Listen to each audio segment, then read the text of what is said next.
الحمد لله نحمده ونستعينه ونستغفره ونؤمن به ونتوكل عليه ونعوذ بالله من شرور أنفسنا ومن سيئات أعمالنا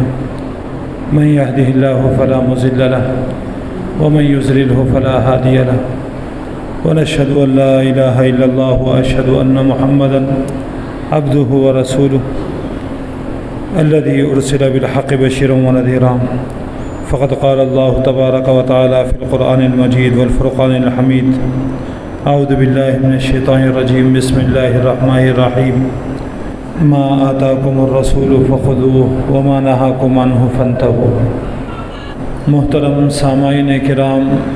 پردہ نشین، عفت مائیں اور بہنیں، ہم دو علماء کرام کے بیانات سن چکے ہیں۔ بہت ہی تفصیل سے ہمارے سامنے بات آئی کہ مروجہ رسومات کہ اس مہینے کے اندر کیا کیا رسومات اور بدعات اور خرافات ہمارے گھروں میں اور ہماری زندگیوں میں پائے جاتے ہیں۔ چونکہ مہمان ہمارے آنے والے ہیں مفتی احمد اللہ نثار صاحب قاسمی دامت برکاتہم، ناظم مدرسے دارالعلوم رشیدیہ مہدی پٹنم، آنے میں تھوڑا سا وقت ہے، اس لیے احقر چند باتیں آپ کے سامنے چیدہ عرض کرے گا۔ یہ بات ہمیں ذہن میں رکھنی چاہیے کہ یہ ہمارا ایمان ہے، یہ ہمارا ایمان ہے کہ بیماری کا دینے والا اللہ تبارک و تعالیٰ ہے، شفا کا دینے والا اللہ تبارک و تعالیٰ ہے۔ اس کا ہم نے اقرار کیا ایمان مجمل میں بھی اور ایمان مفصل میں بھی۔ لیکن آج موجودہ زمانے کے اندر ہمارا معیار یہ ہے اور ہمارا عقیدہ یہ ہے کہ فلاں مہینہ منحوس ہے، فلاں مہینے میں کوئی خوشی کا کام نہیں کیا جا سکتا، فلاں مہینے میں کوئی اچھا کام نہیں کیا جا سکتا۔ حالانکہ یہ بات ہمیں معلوم ہے کہ اللہ تبارک و تعالیٰ اچھائی کو پسند کرتا ہے، جس کے بارے میں کہا گیا واللہ جمال واللہ یحب الجمال۔ اللہ تبارک و تعالیٰ اچھی چیزوں کو پسند کرتا ہے اور اللہ تبارک و تعالیٰ اچھا بھی ہے۔ جیسا کہ یہ بھی بات ہمارے اس مہینے کے اندر پائی جاتی ہے، جیسا کہ ہم نے مختصر سا ہمارے علماء کرام سے اشارتاً ہم نے سنا کہ اسی مہینے میں 13 تیزی کا معاملہ ہے، جو انڈوں کی شکل میں، ماش کی دال کی شکل میں، چاولوں کی شکل میں لوگ سرانے رکھ دیتے ہیں، اور پھر صبح میں ایک پکارنے والی پکارتی ہے یا فقیر پکارنے والا پکارتا ہے اور کہتا ہے کہ آج 13 تیزی کا دن ہے۔ تو یہ تمام چیزیں جو ہمارے سرانے رکھی گئی تھی، ہم وہ تمام کی تمام چیزیں اس فقیر کو دے دیتے ہیں۔ اور آج کل کے فقیر اور آج کل کے مانگنے والے بھی بہت چالاک ہو گئے کہ پہلے انڈے سے کام چلا لیتے تھے، دال سے کام چلا لیا کرتے تھے۔ اب انہیں بھی یہ معلوم ہو گیا کہ انڈا ابالنے میں اتنا مزیدار نہیں ہوتا جتنا کہ تلنے کے اندر مزیدار ہوا کرتا ہے۔ اور ہم یہ سمجھ رہے ہیں کہ بھئی تمام بلائیں مصیبتیں ہم یہ چیزوں کو دے کر ختم کر دیے۔ یہ اس طرف ہمارا ذہن نہیں جاتا کہ اگر مصیبتیں پریشانیاں اگر ہمارے ان چیزوں کے دے دینے سے اگر ہو جاتے، ختم ہو جاتے، ہم یہ دیکھتے ہیں کہ آئندہ سال پھر وہ بوڑھیا، وہ فقیر ہمارے گھر کے پاس پھر آتی۔ کبھی ہم اس طرف ہمارا ذہن نہیں جاتا، بس ہمارا ذہن یہ جاتا کہ 13 تیزی کے دن ہم یہ چیزیں دے دیں گے تو ہماری مصیبتیں، ہماری پریشانیاں ختم ہو جائیں گی، اور اگر ہم یہ نہیں دیں گے تو ہمارے اوپر مصیبت آ سکتی ہے، ہمیں پریشانی کا سامنا کرنا پڑ سکتا ہے، اور اگر یہ چیزیں نہیں دیں گے تو ہماری جان کو دھوکہ بھی ہو سکتا ہے۔ لیکن ہم یہ نہیں دیکھتے کہ اگر ایسا ہوتا تو وہ منگنے والی جس کو ہم نے دیا سامان، وہ منگنے والا جس کو ہم نے سامان دیا، وہ آئندہ سال صحیح و سالم ہمارے پاس آ جاتا ہے۔ اگر مصیبت آنا تھا، پریشانی آنا تھا، اسے تکلیف ہونا تھا تو اس فقیر کو ہونا تھا، اس مانگنے والی کو ہونا تھا۔ اسی طرح یہ بھی بات ہمارے ذہنوں میں نہیں بیٹھتی ہے کہ بھئی خوشی کا کام اس مہینے میں کیوں نہیں کیا جا سکتا؟ کیا اس مہینے کے اندر ہمارے گھر میں اولاد پیدا نہیں ہوتی؟ کون ایسا بدبخت باپ ہوگا، ایسی بدبخت ماں ہوگی کہ بھئی منحوس سمجھ کر اس بچے کو ہاسپٹل کے حوالے کر دیا جائے؟ نہیں، مٹھائی بانٹی جائے گی، خوشی کا اظہار کیا جائے گا، میری بچی جو ہے بچی پیدا ہوئی ہے، لڑکی پیدا ہوئی ہے، خوشی کا ایک ماحول۔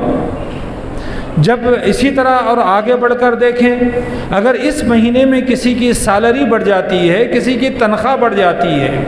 اگر کسی کو عہدہ مل جاتا ہے تو کوئی بھی عقل مند شخص ایسا نہیں ہے کہ نہیں بھئی سفر میں تنخواہ نہیں بڑھنی چاہیے، سفر کے مہینے کے اندر عہدہ نہیں بڑھنا چاہیے، ایسا کوئی نہیں کہتا۔ اس وقت تو ٹھیک ہے، لے لیتے ہیں۔ اسی لیے اللہ فرماتا ہے افتؤمنون ببعض الکتاب وتکفرون ببعض، اسی لیے اللہ کہتا ہے کہ یا ایھا الذین آمنوا ادخلوا فی السلم کافہ، اے ایمان والو پورے کے پورے اسلام کے اندر داخل ہو جاؤ۔ ایسا نہ ہو کہ خوشی کا معاملہ ہو تو تم اسلام سے نکل رہے ہو، غم کا معاملہ ہو اسلام میں آ رہے ہو۔ اسی طرح جب خوشی کا معاملہ ہو رہا ہے تو سفر کو بھی اچھا مہینہ سمجھ رہے ہو، اور جب کوئی غم کا معاملہ آ رہا ہے تو یہ سمجھو کہ سفر کا مہینہ منحوس ہے۔ اسی طرح یہ بھی بات ہمیں ذہن میں رکھنا چاہیے، اگر ہم خواتین کو سمجھاتے ہیں، بڑے لوگوں کو سمجھاتے ہیں، یا ہمارے مصلیوں کو سمجھاتے ہیں، یا محلے والوں کو سمجھاتے ہیں، تو وہ یہ کہتے ہیں کہ کیا کرے مولانا، یہ چلتا ہوا سلسلہ بڑوں سے چلتا ہوا آ رہا ہے۔ ہمارے پڑنانی نے کیا تو نانی نے کیا، نانی نے کیا تو والدہ نے کیا، اور یہ سلسلہ چلتا چلا آ رہا ہے۔ حالانکہ یہ بات ذہن میں ہماری رہنے چاہیے کہ اللہ تبارک و تعالیٰ ارشاد فرماتا ہے، قرآن مجید میں ہے، جیسا کہ ہم نے بارہا سنا ہے، حضرت ابراہیم علیہ السلام نے جب دعوت دی تھی اور کہا تھا کہ اذ قال ابراہیم لابیہ یا ابت لم تعبد ما لا يسمع ولا يبصر ولا یغنی عنک شیئا، اے میرے ابا جان آپ اس چیز کی کیوں پرستش کرتے ہو، اس چیز کی عبادت تم کیوں کرتے ہو؟ اے ابا جان ایسی چیز کی تم عبادت کیوں کرتے ہو؟ اگر اس کے اوپر مکھی بیٹھ جائے تو وہ ہٹا نہیں سکتا، اس کے سامنے سے اگر چوہے آ جائیں اور اس کا لڈو رکھا ہوا اگر وہ کھا لے تو وہ ان کو بھگا نہیں سکتے، ایسی چیز کی آپ کیوں پرستش کرتے ہو؟ لا يسمعو، وہ نہ سن سکتے ہیں اور اسی طریقے سے نہ دیکھ سکتے ہیں، نہ بات کر سکتے ہیں، نہ تمہیں کچھ فائدہ پہنچا سکتے ہیں اور نہ تمہیں کچھ نقصان پہنچا سکتے ہیں، ایسی چیز کی آپ عبادت کیوں کرتے ہو؟ جب انہوں نے کہا تو انہی لوگوں کا یہ جواب تھا، قالوا وجدنا آباؤنا کذالک یفعلون، ہم نے ہمارے بڑوں کو اسی طرح کرتے ہوئے دیکھا، لہذا ہم بھی اسی طرح کر رہے ہیں۔ ہم یہ بات ذہن میں رکھیں کہ ہمارا کیا معاملہ، کبھی ایسا نہیں ہوتا کہ دادا حضرت ایک جگہ گرے ہوں پوترا بھی وہاں پر گرا ہو، نہیں، وہاں پر تو ہم عقل چلائیں گے، وہاں پر تو سوچیں گے ارے بھائی ہو سکتا ہے وہ ٹھوکر لگی ہوگی اس وجہ سے وہ گرے۔ لیکن جب دین کا معاملہ آتا ہے تو ہم یہ کیوں نہیں سوچتے، ہو سکتا ہے کہ ہمارے بڑوں نے جو کام کیا، ہمارے بڑوں کے اندر جو رسومات تھے، جو بدعات تھے، جو خرافات تھے، وہ ہو سکتا ہے نہ جاننے کی بنیاد کے اوپر تھے، لہذا اب ہمیں علم ہو چکا، اب ہمیں معلوم ہو چکا ہے، لہذا ان چیزوں کو چھوڑنا چاہیے، اس طرف ہمارا ذہن نہیں چلتا۔ حالانکہ اللہ کے رسول صلی اللہ علیہ وسلم نے کئی مقامات پر ارشاد فرمایا، جیسا کہ اس مہینے کے اندر یہ بھی ایک بیماری کہ بیماری پھیلتی ہے، بیماری متعدی ہوتی ہے، بیماری ایک دوسرے کو لگتی ہے، یہ بھی بات ہماری اس طرف ذہن ہمارا کیوں نہیں جاتا؟ اگر بیماری پھیلی ہوتی، اگر بیماری لگتی تو سب سے پہلے ڈاکٹر مرنا چاہیے تھا۔ ڈاکٹر کو سب سے پہلے بیماری ہونی چاہیے تھی، اس لیے کہ ہم دواخانے میں جاتے ہیں تو ڈاکٹر ہی ہمیں چیک کرتا ہے اور دیکھتا ہے، ہمارے بخار کو دیکھتا ہے، بیماری کو دیکھتا ہے، لیکن اسے کچھ نہیں ہوتا۔ یہی سوال کیا تھا صحابہ کرام رضوان اللہ تعالی مجمعین نے اللہ کے رسول صلی اللہ علیہ وسلم سے، اور یوں فرمایا تھا کہ اللہ کے رسول صلی اللہ علیہ وسلم یہ بتائیے کہ ایک خارج بھرا اونٹ اچھے اونٹوں میں رکھا جا سکتا ہے یا رکھا نہیں جا سکتا؟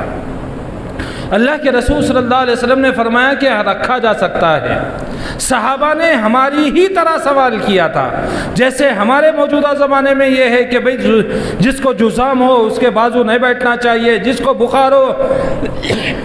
اس کے بازو نہیں بیٹھنا چاہیے، جو بیمار ہو، بیماری متعدی ہوتی ہے، پھیلتی ہے۔ صحابہ نے بھی ٹھیک ہمارے ذہن کی طرح سوال کیا اور فرمایا یا رسول اللہ صلی اللہ علیہ وسلم، اگر خارش بھرے اونٹ کو اگر اچھے اونٹوں میں رکھا جائے تو اچھے اونٹوں کو بھی خارش ہو سکتی ہے۔ اللہ کے رسول صلی اللہ علیہ وسلم نے ذہن سازی کرتے ہوئے اور یوں فرمایا کہ دیکھو پھر یہ بتاؤ کہ جو سب سے پہلے جس اونٹ کو خارش ہوئی ہے اس کو کس کی وجہ سے خارش ہوئی، اس کو کس وجہ سے کھجلی ہوئی یا بیمار وہ ہوا؟ تو معلوم یہ ہوا کہ بیماری کا دینے والا اللہ تبارک و تعالیٰ، شفا کا دینے والا اللہ تبارک و تعالیٰ، ایمان مجمل کے اندر، ایمان مفصل کے اندر ہم پڑھ چکے ہیں، ہمارا یہ اقرار ہے کہ کرنے والی ذات اللہ تبارک و تعالیٰ کی ہے، شفا کا دینے والا اللہ تبارک و تعالیٰ ہے، اور اسی طرح بیماری کا دینے والا اللہ تبارک و تعالیٰ ہے، اور اسی حالات موافق آتے ہیں اللہ کی طرف سے آتے ہیں، حالات مخالف آئیں گے یہ بھی اللہ تبارک و تعالیٰ کی طرف سے آئیں گے۔ والقدر خیرہ وشرہ من اللہ تعالی والبعث بعد الموت۔ اسی لیے اللہ تبارک و تعالیٰ نے ارشاد فرمایا جو حالات آئیں گے ہمارے پاس وہ کسی دوسروں کی وجہ سے نہیں، ہماری ہی وجہ سے آئیں گے۔ ظہر الفساد فی البر والبحر بما کسبت ایدی الناس۔ اس یہی وجہ تھی حضرت ابراہیم علیہ السلام نے دعا کی تھی اور فرمایا تھا وَإِذَا مَرِضْتُ فَهُوَ يَشْفِينِ، وہی میرا پروردگار ہے، جب بیمار ہوتا ہے تو وہی، میں بیمار ہوتا ہوں تو وہی شفا دیتا ہے۔ بیماری کا دینا اللہ کی طرف سے اور شفا کا دینا اللہ کی طرف سے، لیکن حضرت ابراہیم علیہ السلام کی یہ سنت ہے کہ آپ نے یوں ارشاد فرمایا کہ بیماری کی نسبت اپنی طرف کرنی چاہیے، انسان کو مصیبت آ جائے اس کی نسبت اپنی طرف کرنی چاہیے۔ اس لیے آپ نے فرمایا وَإِذَا مَرِضْتُ فَهُوَ يَشْفِينِ، جب میں بیمار ہوتا ہوں تو اللہ شفا دیتا ہے۔ آپ نے یہ نہیں فرمایا اللہ ہی بیمار کرتا ہے، ہاں کرنے والی ذات تو اللہ کی طرف ہے، لیکن بیماری کی نسبت حضرت ابراہیم علیہ السلام نے اپنی طرف فرمائی ہے۔ بہرحال علماء کرام یہاں پر ہمارے مہمان خصوصی حضرت مولانا مفتی غیور الحسن صاحب دامت برکاتہم بھی تشریف فرما ہیں، اسی طرح ہمارے مہمان خصوصی حضرت مولانا مفتی احمد اللہ نثار صاحب دامت برکاتہم یہ بھی تشریف فرما ہیں۔ ہم آپ کی آمد پر مرحبا اہلا و سہلا کہتے ہیں۔ انہی چیدہ الفاظ پر میں اپنی بات کو ختم کرتا ہوں۔ اللہ تبارک و تعالی ہم تمام کو کہنے سننے سے زیادہ عمل کی توفیق عطا فرمائے۔ وما علینا الا البلاغ۔